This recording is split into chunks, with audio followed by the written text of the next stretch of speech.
Today we're going to break down and build back up the pronunciation of the word doubt in English. The pronunciation guidance from the Cambridge Online Dictionary shows that this word only has one syllable, so there's no word stress to remember. It's simply doubt.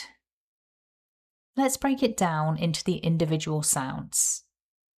It starts with the voiced D consonant, then we have the double vowel ow, followed by the unvoiced T sound.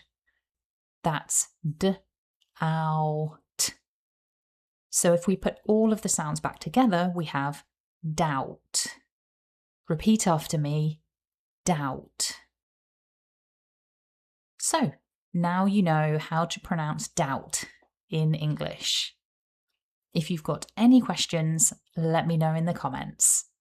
And if you found that useful, hit the like button. Thanks for watching and have a great day.